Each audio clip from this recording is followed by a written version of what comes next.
Obrigado, pastor. A paz do Senhor, igreja. Ainda está de dia, então bom dia a todos. Quero agradecer antecipadamente a oportunidade, a atenção de vocês. Eu e minha esposa estamos muito felizes por estar entre irmãos. Nós não temos preocupação nenhuma quando nós vamos para algum lugar, quando somos recebidos por crente, porque nós somos a mesma família. Amém. Nós servimos a Deus em Brasília, nós moramos ali no Ministério Oceano da Graça, um ministério novo lá em Brasília, mas Deus já tem operado e feito maravilhas através desse ministério, que nasceu praticamente essa identidade na pandemia. Então, nós enfrentamos tudo e a gente ouvimos muitas igrejas que fecharam as portas, pessoas que deixaram seu ministério de lado por ocasião da pandemia, e nós compartilhamos que Deus fez o inverso na nossa igreja. Nossa igreja lá em Brasília, quando fechou ali o lockdown, a nossa igreja, quando reabriu as portas, tinha um dobro de membros. Porque esse negócio, irmãos, de que as pessoas não querem ouvir a palavra de Deus, que as pessoas estão cansadas de igreja, isso é uma grande mentira do diabo. Nós cremos, e esse é um dizer de que, não sei se alguém aqui já foi da Assembleia de Deus, mas a Assembleia de Deus tem muito que falar isso, porque Jesus, ele ainda cura, ele ainda transforma, ele ainda batiza com o Espírito Santo e leva para o céu. Nós acreditamos que a igreja, ela ainda tem esse chamado, e nós fomos comissionados sobre uma determinada missão que Jesus nos dá, e nós vamos compartilhar isso nessa manhã. O pastor Fernando nos recebeu na sua casa, foi ele que realizou o nosso casamento. Amém. Não é entregando a idade, mas esse ano a gente vai fazer 11 anos de casados, nós, para a glória de Deus e pela paciência dela. Então, como eu falei, estou aqui acompanhado da minha esposa, que é a minha consciência. Porque às vezes quando eu esqueço alguma coisa, ela que me lembra. É a minha conselheira, quando eu vou pregar em algum lugar, quando eu falo alguma coisa, é ela que depois fala assim: amor, aquilo ali e tal, vai me ajustando. Então, homens, glorifiquem a Deus pela vida das suas esposas. O ministério de um homem, 90% é por conta da mulher que está ao lado dele. E mulheres, incentivem seus maridos nessa caminhada com Cristo. Como a Bíblia fala, melhor serem dois do que um. E de fato, irmãos, em muitos momentos das nossas vidas, aquela pessoa que está do nosso lado é quem nos motiva, é quem nos faz seguir adiante. Amém? Abram a Bíblia de vocês em Marcos, no Evangelho de Marcos, no capítulo 6. Glória a Deus.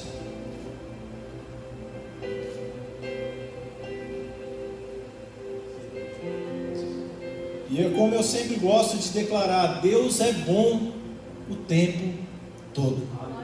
Passamos por lutas, passamos por aflições, mas nós ainda declaramos que Deus é bom o tempo todo. Nada, irmãos, absolutamente nada sai do controle das mãos do Senhor. A palavra do Senhor no capítulo 6 de Marcos, a partir do versículo 7. Algumas Bíblias têm como subtítulo a instrução aos 12 ou a instrução aos discípulos. A palavra do Senhor, ela vai dizer o seguinte, vamos ler a partir do 6. Jesus percorria as aldeias vizinhas ensinando. Chamou os 12 e passou a enviá-los de 2 em 2, dando-lhes autoridade sobre os espíritos imundos. Ordenou-lhes que não levassem nada pelo caminho ou para o caminho, exceto um bordão, algumas versões vai ter cajado, nem pão, nem sacola ou alforje, nem dinheiro, e que fossem calçados de sandálias e não usassem 2 túnicas. E recomendou-lhes: quando vocês entrarem em uma casa, fiquem ali até saírem daquele lugar. Se em algum lugar não quiserem recebê-los, nem ouvi-los, ao saírem dali, sacudam o pó dos pés em testemunho contra eles. Então, saindo eles, pregavam ao povo que se arrependessem, expulsavam muitos demônios e curavam inúmeros enfermos, ungindo-os com óleo. Vamos orar mais uma vez. Senhor, em nome de Jesus, ó Deus, nós te damos graças porque Tu és bom, ó Deus, porque o Senhor tem nos alcançado com a Tua misericórdia. Pedimos, ó Deus, nessa manhã, fala conosco, Senhor, através da Tua palavra de uma forma clara, de uma forma objetiva. Senhor, que a Tua palavra lá entre em nossos corações e traga mudança de vida, traga mudança de comportamento, traga mudança de hábito, e que venhamos aplicá-la, ó Deus, dia após dia em nossas vidas, em nome de Jesus. Então, irmãos, nesse contexto, Jesus, ele andava pela vizinhança pregando, e ele chegou a passar na sua cidade, na cidade ali onde ele fora criado, onde ele fora instruído. E nós conhecemos, essa é uma passagem muito conhecida de todos nós, que Jesus ele não foi aceito pelos seus. As pessoas, elas ali conheciam Jesus desde que ele era adolescente, jovem, e falavam, mas não é esse o carpinteiro, filho de Maria, de José, não estão aqui entre nós os seus irmãos? E aqui o Senhor ele já traz uma mensagem muito poderosa aos nossos corações, de que as pessoas sempre esperam que você seja aquilo que a sua família já vem fazendo, nunca esperam que você surpreenda. Quando João Batista nasceu, falaram assim, olha, o nome dele vai ser João, porque Batista na verdade não é o nome dele, é a profissão, né? A vocação dele. Mas o nome dele vai ser João. Mas vocês podem conferir isso na Bíblia. Eles vão falar assim, olha, mas na família dele não tem ninguém chamado João. O pai dele não se chama João. Ou seja, as pessoas sempre esperam que se na tua família teve alguém derrotado, você também seja. As pessoas sempre esperam que a sua família vem de uma história de divórcios que vão se repetindo. Quando alguém casa, fala assim, é mais um que vai divorciar. Mas nós rejeitamos toda a palavra negativa a partir de agora. Porque o Senhor ele tem uma nova história para cada um de nós. E Jesus ele pregou na sua região. Ele ali já tinha escolhido os seus discípulos e ensinava. Jesus ele ensinava por meio do exemplo. Jesus trouxe para si pessoas para fazer deles discípulos com a mesma chamada que Deus, o Pai, havia o comissionado. Da mesma forma ele faz conosco. Eu vi que uma criança foi apresentada aqui, né? E é importante, irmãos, nós sabermos que são filhos de Deus. Então, como você vai cuidar do filho de Deus? Da mesma forma, eu tenho temor quando eu subo para pregar ou para ministrar, porque eu estou falando com a noiva do Cordeiro na presença do amigo do noivo, que é o Espírito Santo que se encontra aqui. Então eu tenho que ter muito cuidado com aquilo que eu vou falar. E aí Jesus, ele com seus discípulos ali, ele ensinando por meio do exemplo, ele fala, olha, agora eu vou enviar vocês de 2 em 2. E eu queria que vocês tivessem em mente, né, não que seja um tema, mas algo que nós podemos aplicar através dessa palavra, que é romper com as distrações. Rompendo com as distrações. Então Jesus ele fala para os discípulos alguns itens que eles não deveriam levar e outros que eles levariam a partir daquele caminho que eles percorreriam dali para frente. Então Jesus ele dá a eles uma missão. Nós temos a palavra do Senhor, a nossa grande comissão: ide por todo mundo, pregar o evangelho a toda criatura, né, batizando-os em nome do Pai, do Filho e do Espírito Santo. E eu sempre gosto de frisar isso, irmãos, não é uma grande sugestão, é uma grande comissão. Não é, se você não tiver tempo, se você estiver tranquilo, então vai lá e prega. Se você não tiver nada melhor para fazer, vai lá e prega. Não, ele fala, olha, ide, pregai. E ele não fala, olha, pastores, preguem. Ele não fala, obreiros, diáconos, preguem. Não, ele fala, ide por todo mundo e pregai o evangelho. Essa é a nossa grande missão. Nós estamos aqui a serviço do rei. Aqui chama Mariana, né, esse município? Americana. Então vocês estão aqui a Americana, e essa aqui é uma parte do reino de Deus. Nós, eu gosto muito de falar isso, nós somos muito fiéis à igreja que nós servimos, mas nós temos a consciência de que nós estamos aqui a serviço de um reino que é muito maior do que tudo isso. Às vezes fala assim, mas o irmão na igreja, na Lagoinha, na Oceano da Graça, em tal lugar. Irmãos, nós fazemos parte de um reino, e nós temos um rei que ele é comum para todos nós. Nós estamos aqui para cumprir a grande missão que ele nos entregou. E aí Jesus fala para os discípulos, olha, vocês podem acompanhar aí na Bíblia de vocês. Chamou os 12, no versículo 7, e passou a enviá-los de 2 em 2, dando-lhes autoridade sobre espíritos imundos, e ordenou-lhes que não levassem nada para o caminho, exceto um bordão ou um cajado. Esse aqui é o primeiro item que eles deveriam levar. Todo mundo que conhece a história de Davi, Davi, ele foi pastor de ovelhas, ele cuidava ali do rebanho do seu pai, e nós vemos muito nas imagens, alguém segurando ali um cajado. Aquele cajado, alguns tinham uma ponta como uma meia-lua e a outra ponta pontiaguda. Qual era a função? Aquele cajado, ele tinha um significado de autoridade do pastor sobre as ovelhas. Aquele gancho, quando uma ovelha tentava se desviar do caminho, ou se desviar do meio do rebanho, o pastor ele ia e puxava com o gancho. Ele atraía, com amor e graça. Mas se por acaso essa ovelha ela insistisse em desobedecer, a outra ponta do cajado servia para ferir a ovelha. Ele feria ali a pata, da ovelha, a ponto de que ela não conseguia mais caminhar sozinha, e ela precisava ser carregada pelo seu pastor. E o cajado, ele é a palavra de Deus que o Senhor entrega na mão do pastor. Às vezes você vai vir aqui, o pastor vai falar coisas que você vai sair daqui flutuando. O pastor é uma excelente pessoa, ele falou ao meu coração e eu fui cheio. Mas às vezes o pastor ele vai precisar pegar o cajado e bater na sua perna, para que você ande na dependência do Espírito Santo, para que você não consiga caminhar com seus próprios pés. E o cajado na mão daqueles homens não permitia que eles esquecessem a missão. Todas as vezes que eles olhavam para aquele cajado, eles lembravam por que eles foram enviados, qual foi o motivo deles serem enviados. E como eu falei para vocês, o cajado é a palavra de Deus. Todas as vezes que eu olho para essa palavra, eu preciso me lembrar que eu estou a serviço do reino e que eu não posso me distrair com nada. E nós somos facilmente distraídos. Já prestou atenção? Quantas vezes você já viu isso? Você pega o celular, vou ver a hora e de repente seu dedo começa a fazer esse movimento de rolar a tela, e você fica 2 minutos, 5 minutos, 10 minutos, meia hora rolando tela. Distrações, coisas que nos tiram do propósito, coisas que nos fazem esquecer por que nós estamos aqui. Nós estamos nessa terra, irmãos, por um breve momento. Por um breve momento. A nossa vida, ela não se resume a isso que nós vivemos aqui. Por mais que você viva dias de bênção, e nós temos dias sim de bênção, a vida do crente não é só deserto. Mas nós temos que almejar a salvação.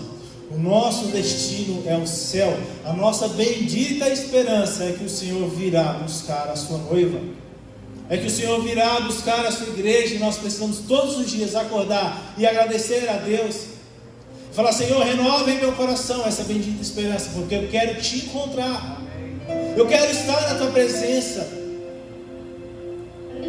Eu não sei, esses dias eu compartilhei isso lá na igreja. Eu falei: irmãos, eu não sei como que tem crente que chega, eu vou falar moado, com a cara fechada na igreja.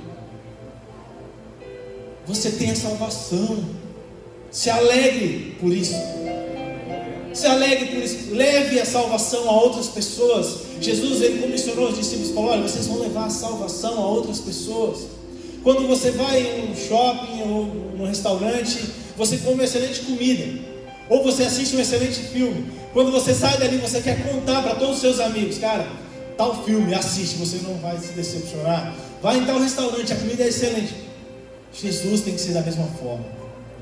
Olha, eu conheci Jesus, eu conheci o Cristo, Ele me deu salvação, Ele me arrancou do lamaçal de pecados, Ele me deu uma nova vida, Ele me deu uma nova expectativa. Meus amigos, vocês precisam provar disso. Vocês precisam viver isso. É o que nós precisamos fazer no mundo afora. Isso é pregar o Evangelho. Pregar o Evangelho não é só abrir a Bíblia e ficar como alguém numa praça que fica gritando para as pessoas que às vezes nem estão ouvindo. Pregar o Evangelho é nas mínimas coisas. Falar: Senhor, o Senhor me salvou.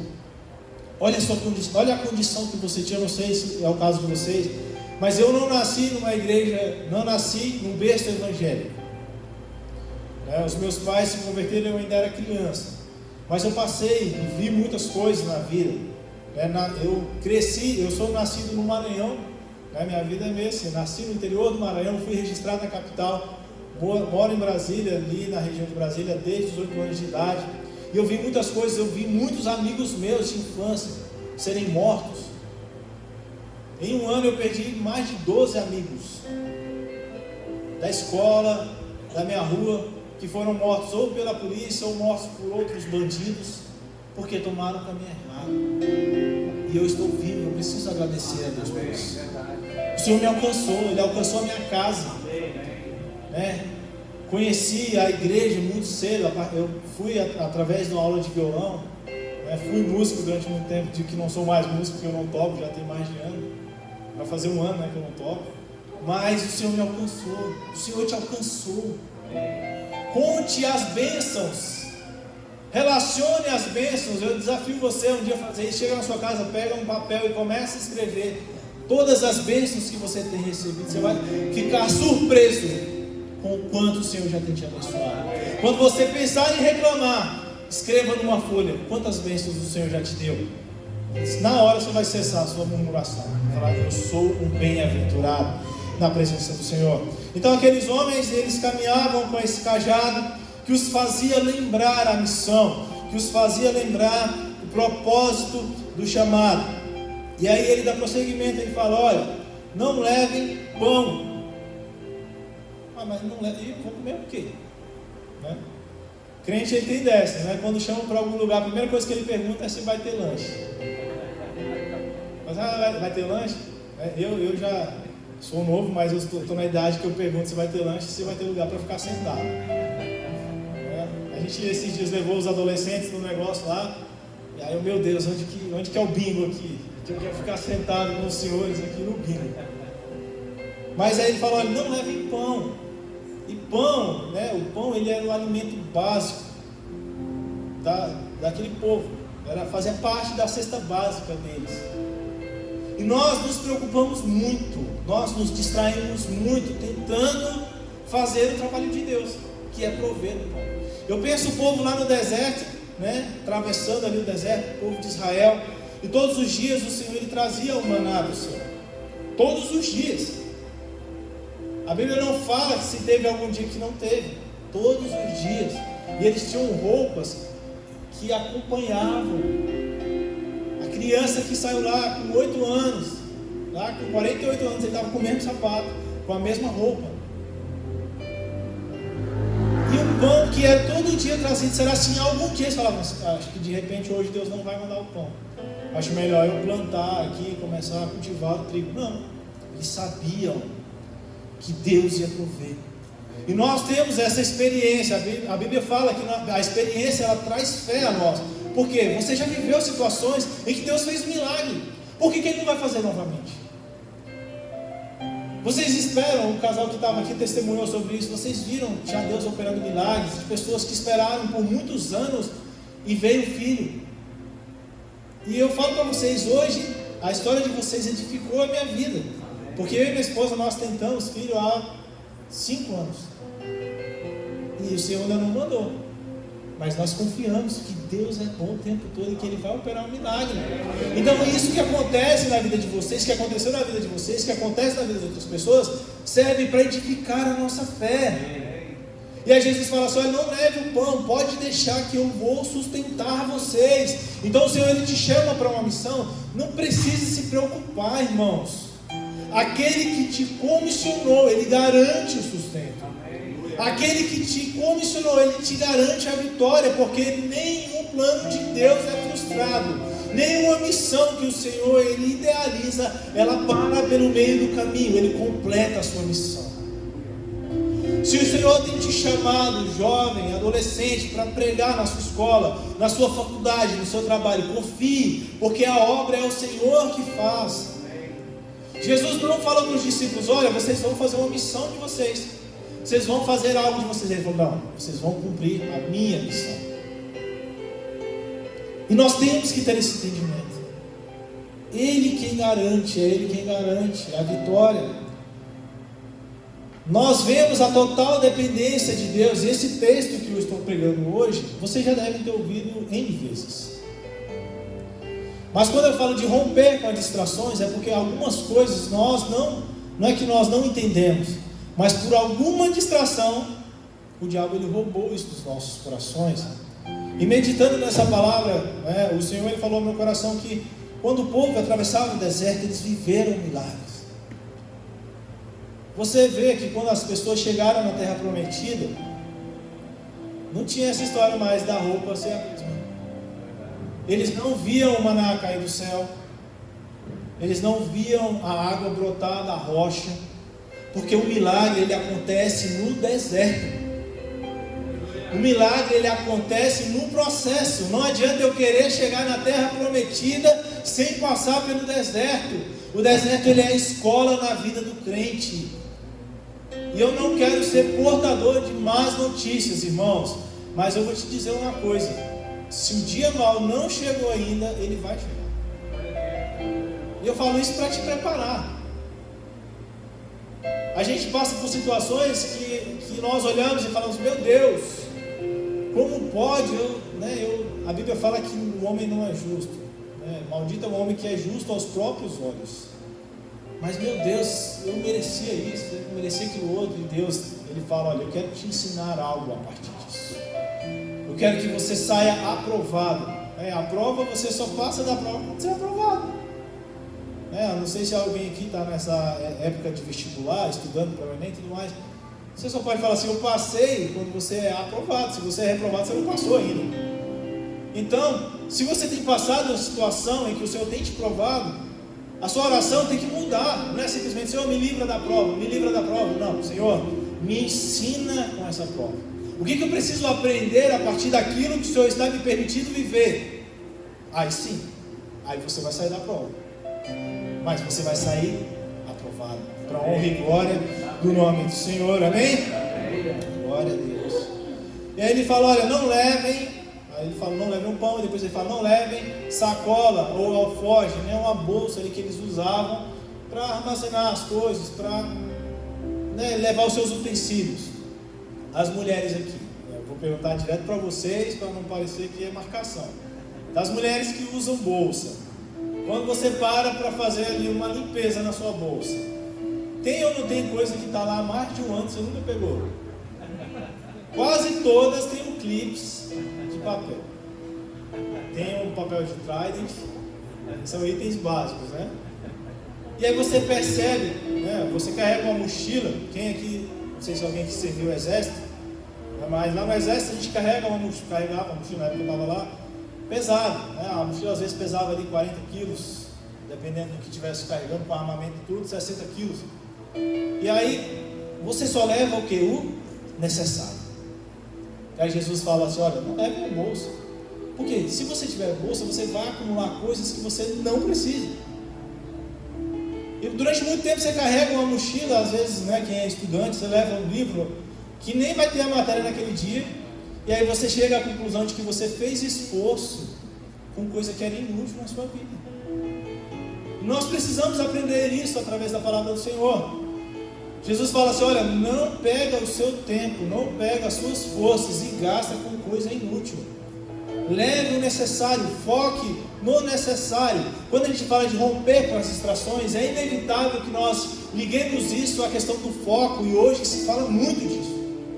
Foco, as pessoas não têm foco, as pessoas não têm objetivo, as pessoas não sabem onde querem chegar, saem numa caminhada e falam: onde der aqui para mim.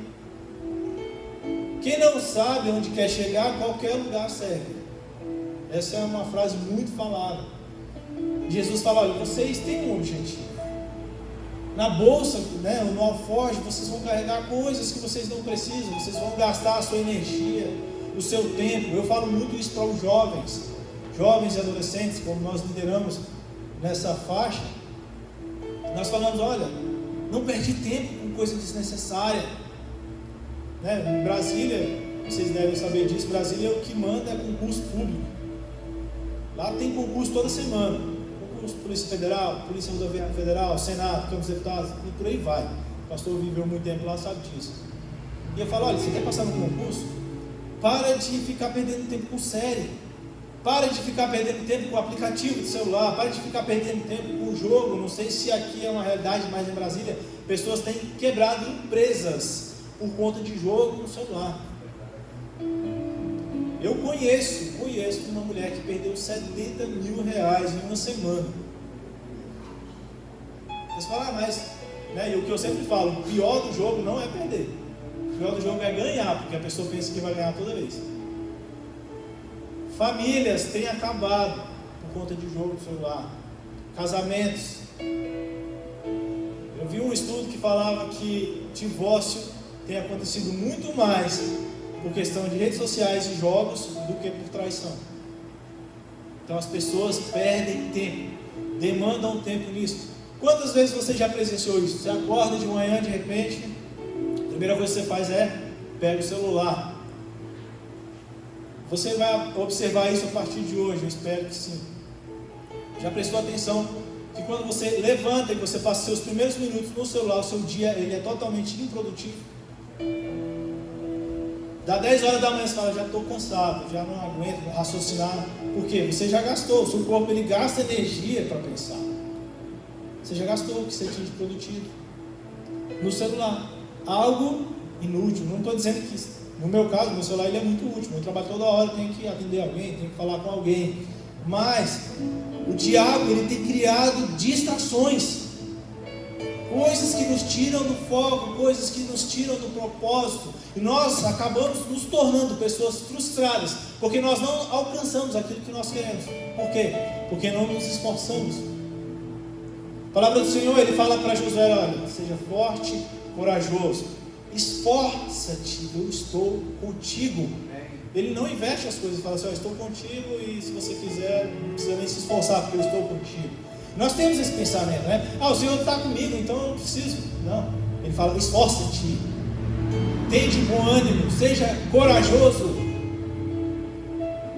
Eu traduzindo para os dias de hoje, acorde cedo, estude um pouco mais, leia um pouco mais, pesquise um pouco mais, faça o seu melhor, supere o seu próprio limite. É isso que ele fala. Deus não chama covardes. Deus não chama pessoas medrosas, não. Por mais que você, eu não tenho coragem, eu tenho medo disso, daquilo outro, o Senhor ele te capacita, ele te dá força. É Ele que te levanta todos os dias. Você não paga por isso. Já prestou atenção? Pandemia passou, você está respirando. Na sua casa no final do mês chega uma fatura do ar que você respirou? Assim, não, é igual, chega a conta de água, a conta de luz? Não. Porque Deus ele te dá o ar de graça. Ele te dá a saúde de graça. E é a graça, é o favor imerecido de Deus. Eu garanto para vocês, irmãos, não sei a vida de vocês, mas a minha. Se eu fosse me basear pelos meus próprios méritos, o Senhor nem me permitia acordar amanhã. Sou sustentado pela misericórdia dele. E a palavra do Senhor fala que a misericórdia dele, né, é a causa de não sermos consumidos. Israel que o diga. E a misericórdia de Deus não é um cheque em branco que te permite pecar. Diferente do que as pessoas imaginam, né? Eu pequei o dia todo, mas amanhã a misericórdia de Deus se renovou, então eu vou fazer de novo. Não. A misericórdia de Deus, ela me constrange a viver uma vida dedicada a Ele, dedicada ao serviço dEle. Essa misericórdia me alcançou, então a partir de agora eu não posso viver da mesma forma. Eu preciso focar os meus esforços, focar o meu trabalho naquilo que agrada a Deus, naquilo que vai promover o reino de Deus, seja na minha empresa, seja na igreja, seja por onde quer que eu vá. Eu preciso promover o reino de Deus e abrir mão das coisas inúteis na minha vida. E aí ele dá prosseguimento, ele fala, olha, não levem a sacola, não levem dinheiro. E o dinheiro, ele fala muito do sustento. Dinheiro é a bênção. Não adianta você, dinheiro é maldição. Não, dinheiro é bênção. Se você souber administrar, se você souber cuidar daquilo que o Senhor coloca nas tuas mãos. Não sei se é o caso, mas nós vivemos muito isso lá. Pessoas falam assim, não vou dar o dízimo, porque vai fazer falta. Olha, O dinheiro é de Deus. Dê graças a Deus porque Ele só te pede 10% de volta, porque Ele poderia pedir 90% e deixar só 10%. É dele. E nós temos que ter essa consciência de que o Senhor Ele nos dá uma parte. Ah, mas eu me esforcei, eu trabalhei isso e aquilo outro. Mas é Deus que te dá força para você trabalhar. Ele que te dá inteligência, sabedoria para empreender. E Ele fala, olha, não leva dinheiro, eu que estou sustentando vocês. E nós somos sustentados por aquilo que o Senhor dá. Você pode até pensar, mas eu tenho dinheiro porque eu fiz um mega investimento, porque eu faço aplicações, tudo mais. Não, você é sustentado porque a graça de Deus te alcança. É por isso que você é sustentado, é por isso que você vive milagres financeiros, é porque a graça de Deus te alcança. Eu sempre ministro isso lá na igreja, quando é na hora do ofertório. A igreja é um lugar, o reino de Deus é um lugar onde você semeia e certamente você colhe. Dependendo da aplicação que você fizer no mundo financeiro, você pode perder milhões de reais do dia para a noite. Mas aqui eu te garanto que é uma terra onde você semeia e você colhe a 30, a 60 e a 100. Eu uso muito a figura da maçã. Você abre uma maçã, você consegue contar quantas sementes tem ali. Sei lá, 4 sementes, 5 sementes, é a média que vem numa maçã. Mas se você plantar aquela semente, você jamais consegue saber quantas maçãs virão a partir dela.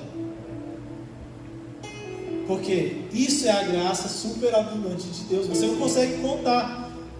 Nós falamos muito da bênção do saquinho de pipoca, que é a recalcada, sacudida e transbordante. Você vai comprar pipoca no parque, o primeiro homem coloca lá um pouquinho, ele sacode, recalca, depois ele põe mais um pouquinho, ele sacode, depois ele coloca até transbordar. Essa é a bênção de Deus. É aquela bênção que você para contar, como eu falei, você fica surpreso. Meu Deus, como que eu consegui pagar as contas esse mês? Se na minha mente, nos meus cálculos, eu não conseguiria. É a bênção superabundante de Deus. É o milagre de Deus que tem te alcançado. Nós vivemos isso, irmãos. E a prosperidade, ela se estende muito além da questão do dinheiro. É a saúde, é a paz dentro da sua casa. Conheço muitas pessoas em Brasília. Eu sou construtor lá e estava compartilhando com o pastor. Olha, faço casa, já fiz casas de 150 mil reais e já fiz casa de 5 milhões de reais. Em Brasília tem disso. Eu compartilhei com ele uma casa que está à venda lá em Brasília por 46 a 48 milhões de reais. Aí você fala, meu Deus, muito dinheiro. Você chega numa casa dessas vezes, só tem um homem e uma mulher. Os filhos não querem nem conversa com eles. Tem que pagar alguém para cuidar. É prosperidade? Você fala assim, o cara tem uma Maserati na garagem dele. Lá você vê muito isso. Ferrari passando no Lago Sul e tal, Tesla. E a paz? E a paz que excede todo entendimento. Não que você num dia não chegue a esse patamar, que chegue em nome de Jesus, mas que a graça e a paz do Senhor, ela nunca abandone o seu lar. Isso é prosperidade de verdade. Isso é viver em prosperidade, é você sair para trabalhar e saber que o Senhor está guardando os seus em casa.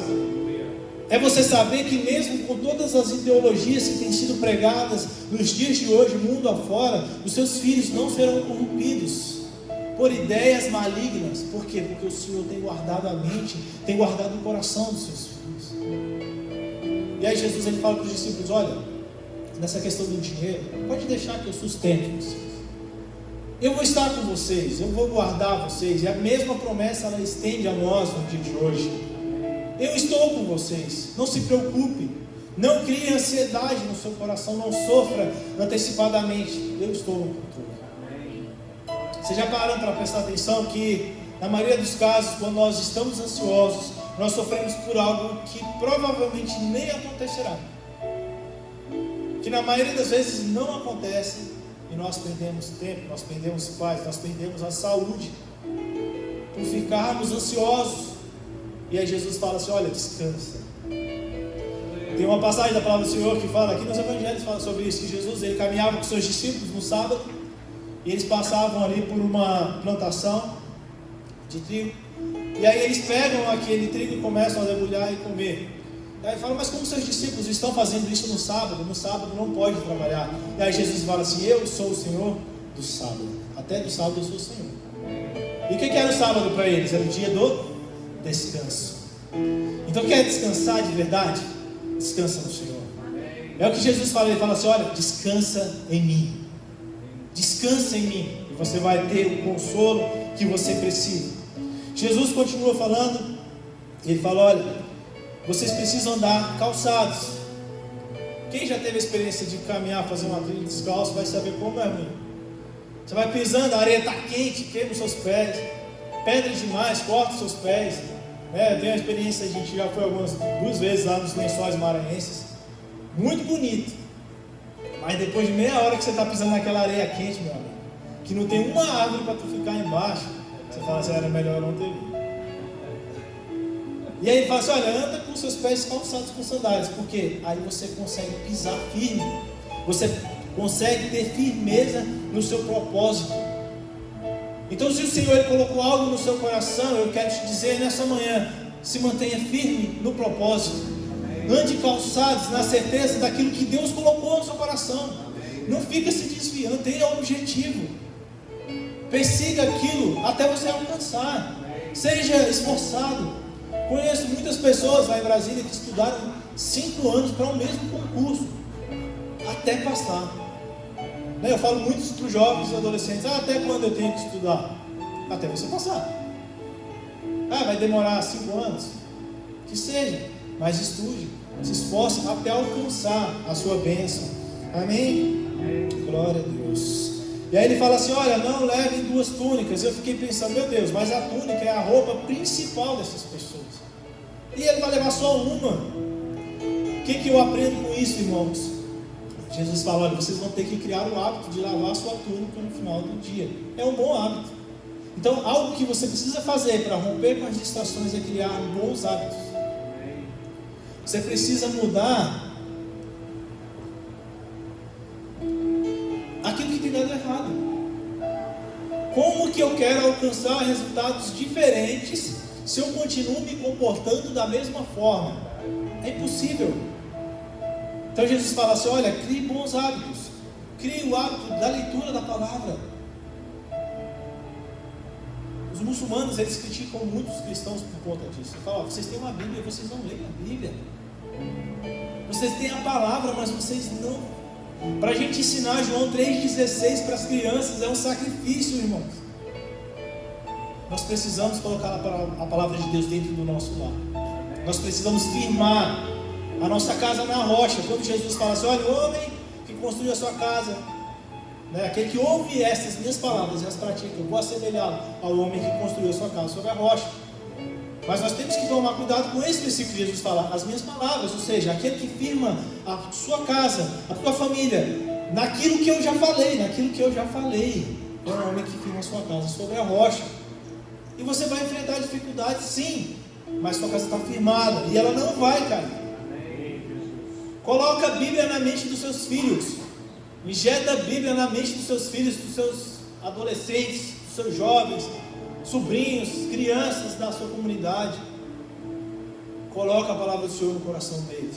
Eu garanto para vocês que eles não vão desviar.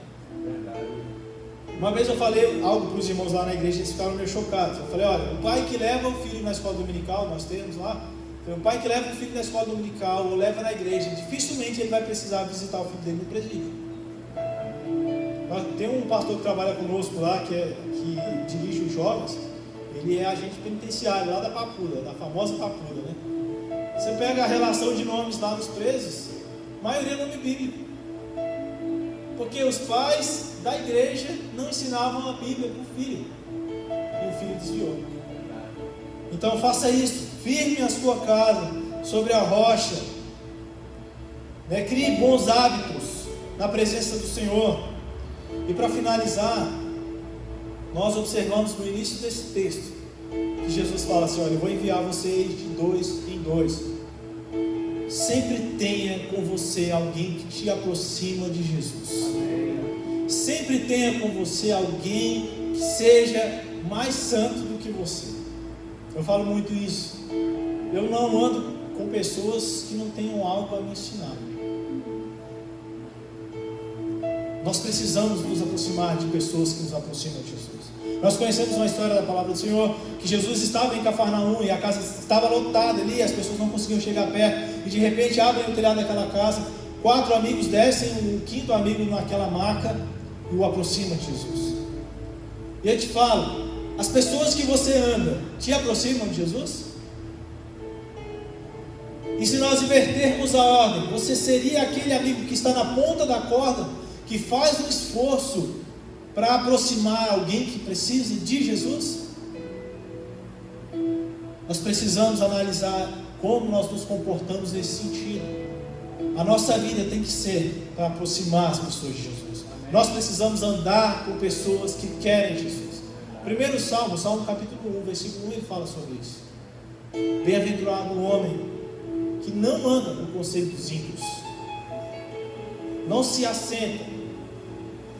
Mas veja só, o conselho dos ímpios, às vezes você pensa assim, é um show de stand-up que fala mal de Jesus. Não, é a conversa imoral que você tem com seu amigo de trabalho ou de escola.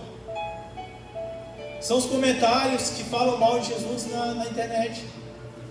A roda dos escarnecedores está gigantesca, é uma roda gigante. Nós precisamos tomar cuidado com isso. Queria que vocês ficassem de pé, por favor.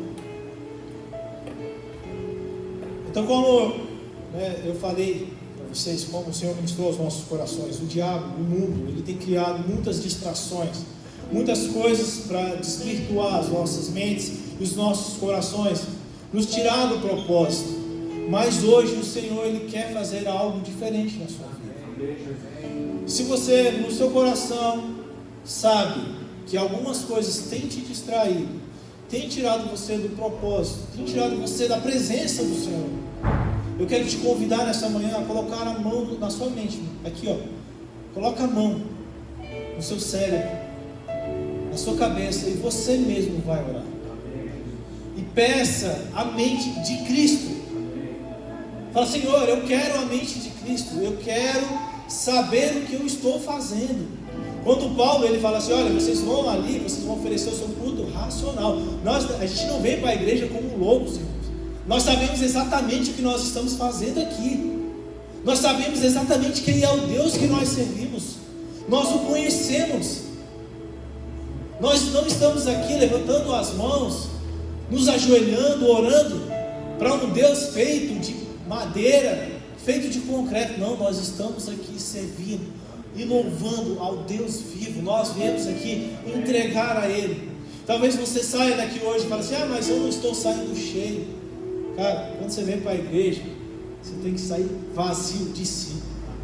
Nós temos esse pensamento, eu vou para a igreja para me encher. Não, você vem para a igreja para ofertar, para oferecer o seu culto.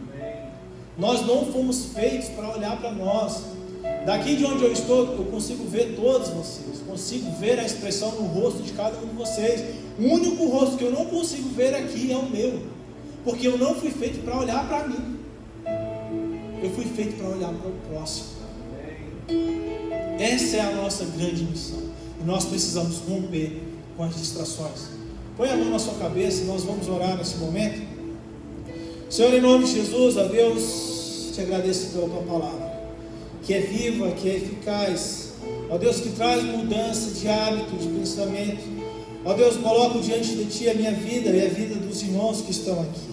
Ó Deus, que as nossas mentes sejam moldadas e mudadas, ó Deus, a partir da Tua palavra. Senhor, em nome de Jesus, que nós venhamos, ó Deus, ter os nossos pensamentos transformados em pensamentos de Cristo. Que nenhuma distração, Senhor, venha nos desvirtuar, venha nos tirar do propósito, venha nos tirar do objetivo. Guarda a nossa mente, guarda o nosso coração de toda seta maligna. Guarda, Senhor Deus, os nossos pensamentos de toda investida de Satanás, em nome de Jesus. Nós quebramos todo grilhão, toda barreira, toda palavra negativa que foi proferida, toda palavra de maldição que foi falada, em nome de Jesus nós quebramos e declaramos bênção em nossas mentes, em nossos corações, em nossas casas, em nossos lares, para a honra e glória do Teu nome. Não nos deixe, Senhor, falhar na missão. Fortalece-nos, Senhor, porque nós queremos encontrar contigo e queremos apresentar os frutos, ó Deus, que nós conseguimos a partir, ó Deus, da Tua palavra, a partir da Tua presença em nossas vidas. Em nome de Jesus, ó Deus, esteja conosco. nos capacita a viver uma vida que agrade a Ti. Em nome de Jesus, em nome de Jesus. Amém, glória a Deus. Aplauda o Senhor no seu lugar, glorifica Ele que é santo, em nome de Jesus. Aleluia. Glória a Deus. Amém, glória a Deus. Obrigado. Amém, glória a Deus. Quantos foram abençoados? Amém. Talvez alguns se lembrem que alguns domingos passados eu comentei como o Brasil é amado. Porque às vezes a gente diz, ninguém conhece o Brasil, ninguém sabe do Brasil, o Brasil está jogado. E eu contei a história de um casal que veio da Coreia, que Deus colocou no coração deles o Brasil. E eles vieram para cá e não falavam português, resumindo toda a história, tá? Fazendo bem resumido. Esse casal não falava português e eles começaram a tocar violão, e tocando violão eles começaram a alcançar pessoas, e alcançando pessoas criaram uma igreja, e essa igreja cresceu. Então, esse casal são os avós da Amanda, e ele também foi um dos alcançados e aprendeu a tocar violão por causa desse casal. Olha só, sabe, não pense que Deus abandonou o Brasil. Como o pastor Anderson falou, Deus ama essa nação, Deus ama cada uma dessas pessoas, cada um de nós. Não pense que Deus não sabe o teu nome, não pense que Deus esqueceu de você. Você é precioso, você é amado, mas existe um preço. O preço é a nossa permanência com Cristo. Aleluia. Se nós não permanecermos em Cristo, aí não tem como Deus fazer nada através de nossas vidas. E por isso eu quero fazer um convite para você. Se no domingo você não pode vir à igreja, nós temos a célula na casa do Nardelli e da Márcia, nas quartas-feiras. Vá lá, converse com o Nardelli, converse com a Márcia, vá nas nossas células, e ali você pode frequentar, até você poder achar tempo de vir para o culto no domingo. Mas não deixe de se congregar, não deixe de participar, não deixe de se envolver, porque o nosso Deus, Ele entende de nós, e Ele levanta pessoas até do outro lado do mundo para vir ajudar o Brasil e alcançar-nos, para que a palavra dele cresça em nossos corações. Vamos ouvir essa canção e a gente já ora.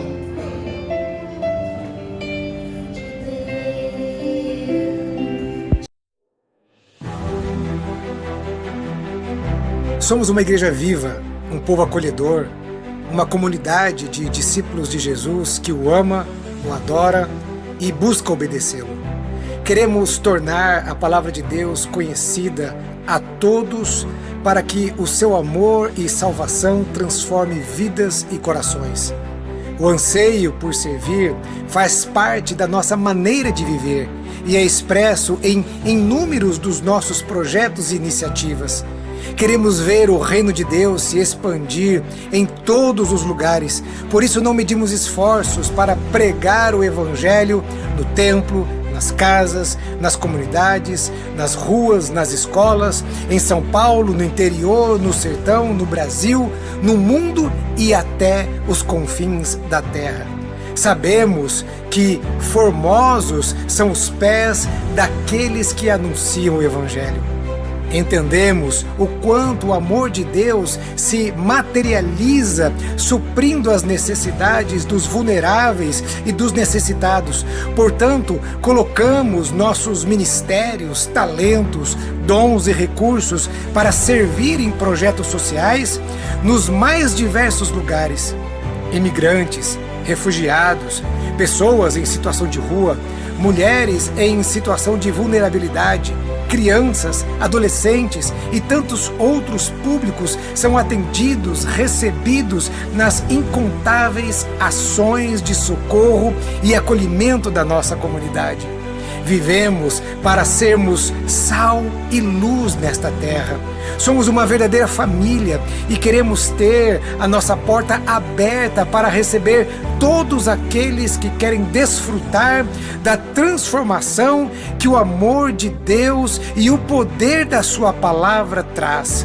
Ansiamos também por ver lares formados e que funcionam governados pela paz, pela alegria e pela justiça que faz parte do reino de Deus.